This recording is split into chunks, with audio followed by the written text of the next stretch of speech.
I read the article in the Sunday Enquirer about a Sycamore staff member and SEA president, Mrs. Scrase, and I have to say I was dismayed, disheartened, and disgusted on many levels.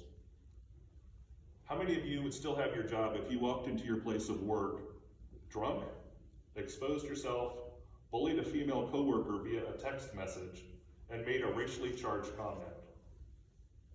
Would anybody in this room expect to stay employed doing just one, let alone all four of these things? I have always been proud of Sycamore. Sycamore has always stood for anti-bullying.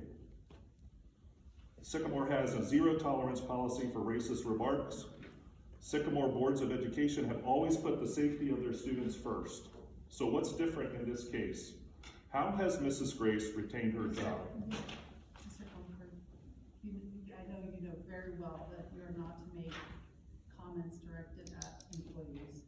You're a board member, do you understand that? This is going to be directed at you, Mrs. Bitter. Okay, you can direct that at me, but we're gonna have to tell you to stop. The simple truth is it takes... You need to stop. This is not appropriate. The truth needs to come out, Mrs. Bitter, and please let me have my 3 minutes. I very much appreciate it. I read the guidelines. You have to follow our board policy. You were a board member. Can I please continue? No. The simple truth is that the truth needs to be heard, Mrs. Bitter. This is about you and this board and board mismanagement. Mr. Bell, excuse me, Mr. Comerford. Would you like to suppress the truth? Excuse me, this is inappropriate. I'm not being confrontational. I have a statement to make. Why don't you put that in an email? We did. I will be honest with you, Mrs. Bitter. My wife sent you an email on Sunday and you ghosted her for 2 days. That's why I'm here tonight. I made a response that I would need to speak with her over the phone because it was politically motivated. Once we showed up tonight.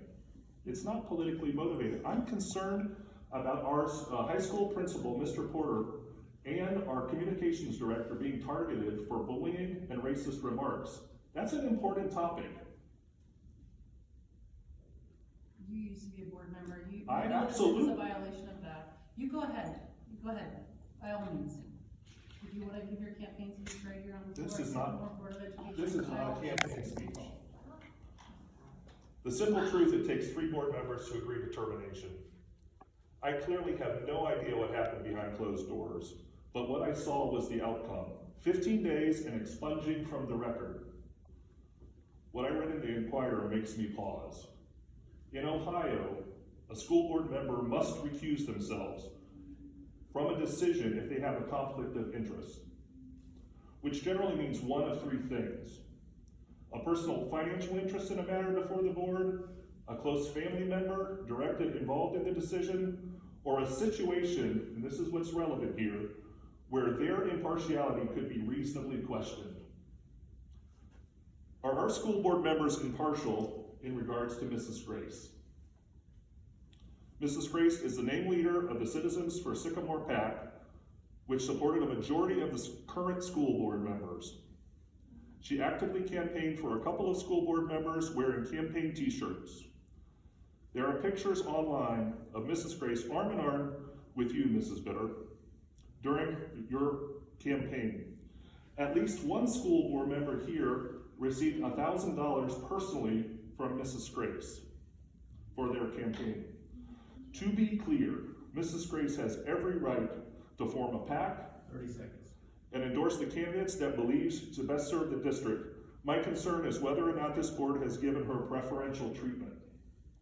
To me, this is clearly a situation where the impartiality of the board can be reasonably questioned. To be frank, the optics are not good. The last question is this: did the board members who curried favor from Mrs. Scrase recuse themselves during executive session decision regarding her employment? I certainly hope so. That's your 30 seconds, Mr. Comerford. Finally, I wanted to share in conversations with the Ohio Ethics Commission that I have had, not only were they concerned, but they provide guidance for a formal complaint. They also, in this case, encouraged me to contact the NAACP. You can count on me to shed light on this until the truth is revealed. Sycamore is better than this.